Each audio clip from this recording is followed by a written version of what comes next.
राधे राधे दोस्तों, जय श्री कृष्णा। कैसे हो आप? आशा करते हैं आप सभी अच्छे होंगे। आज की इस वीडियो में हम आपको संकट चतुर्थी की जो पूजा कैसे की जाती है, मतलब इसका शुभ मुहूर्त क्या है, शुभ मुहूर्त पर हमें पूजा कैसे करनी चाहिए, आज की इस वीडियो में हम आपको बताने वाले हैं। तो पहले हम शुभ मुहूर्त को देख लेते हैं। यह माह की जो कृष्ण पक्ष की चतुर्थी तिथि होती है उसे हम संकट चतुर्थी कहते हैं। इसका प्रारंभ 17 जनवरी शुक्रवार सुबह 4:07 से प्रारंभ हो रही है और इसकी यानी कि चतुर्थी तिथि का जो समापन है 18 जनवरी शनिवार सुबह 5:30 तक रहने वाली है। इसी के बीच आपको पूजा पाठ करनी है।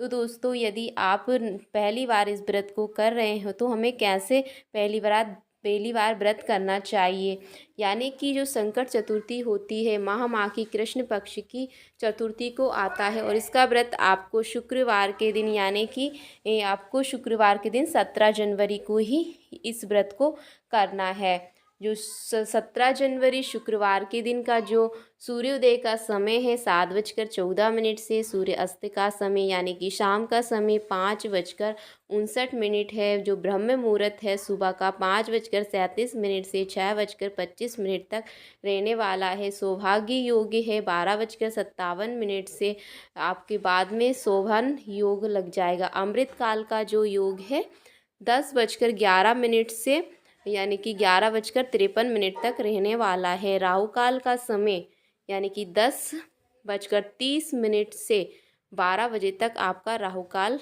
रहने वाला है। राहु काल में आपको पता है कि कोई भी शुभ काम नहीं किया जाता है, पूजा पाठ भी नहीं की जाती है।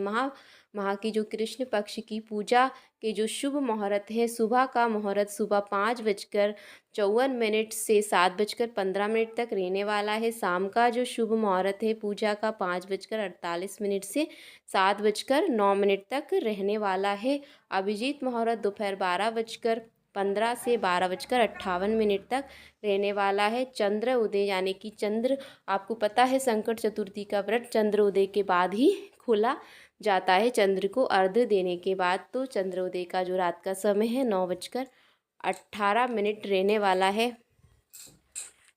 अभिजीत मुहूर्त में ही आप पूजा पाठ करें तो आपकी पूजा पाठ या आप जिस भी कार्य के लिए कर रहे हैं उसमें सफलता मिलती है, क्योंकि अभिजीत नाम ही उसका अभिजीत है, मतलब हमें जीत प्राप्त होती है। तो संकट चतुर्थी का व्रत जैसे कि करवा चौथ का व्रत किया जाता है उसी तरह पूजा पाठ की जाती है। लेकिन जो करवा चौथ का व्रत है पति की लंबी उम्र के लिए और सौभाग्य की लंबी उम्र के लिए रखा जाता है, लेकिन जो संकट चतुर्थी का व्रत है बच्चों की लंबी उम्र दीर्घ आयु के लिए व हष्ट पुष्ट रहने के लिए इस व्रत को किया जाता है। कोई भी महिला इस व्रत को कर सकती है, जिसको संतान है वह भी कर सकती है, जिसको संतान नहीं है वह भी इस व्रत को कर सकती है। यदि आप पहली बार इस व्रत को कर रहे हो तो कुछ लोग तो यानी कुछ महिलाएं तो इसको निर्जला भी करती हैं, बिना पानी के व्रत करती हैं, लेकिन कुछ महिलाएं पानी भी ले सकती हैं।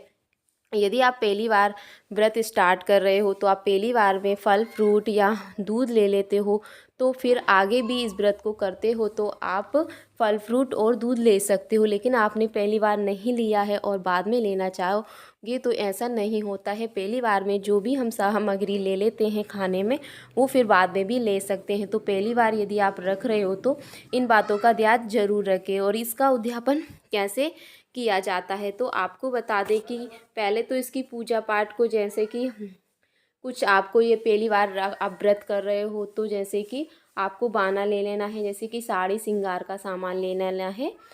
और आपसे घर में कोई भी बड़ी हो, जैसे कि आपकी सासू माँ हो, जेठानी हो, ननंद हो, किसी को भी जो सामग्री ली है आपने बाने के रूप में साड़ी श्रृंगार का सामान, उन्हें आपको पैर पड़कर उन्हें दे देना है। इस तरह से ये बाना किया जाता है पहली बार व्रत में। आप चाहो तो हर व्रत में इस तरह का बाना आप अपने से बड़े किसी को भी दे सकते हो। तो इस तरह से आपको पूजा कर लेनी है और गणेश जी की पूजा करनी है। और इसमें आपको पता है कि जब भी भोग लगाया जाता है तो तिल का और गुड़ का भोग लगाया जाता है। कुटी हुई तेल को कूट लेते हैं, थोड़ा थोड़ा भूंजकर उसमें शक्कर या गुड़ मिला लेते हैं, तो इस तरह से ये प्रसाद के रूप में बन जाता है। इसी को हमें गणेश जी को भोग लगाना है और थोड़े से अपने सासू माँ को दे देना है।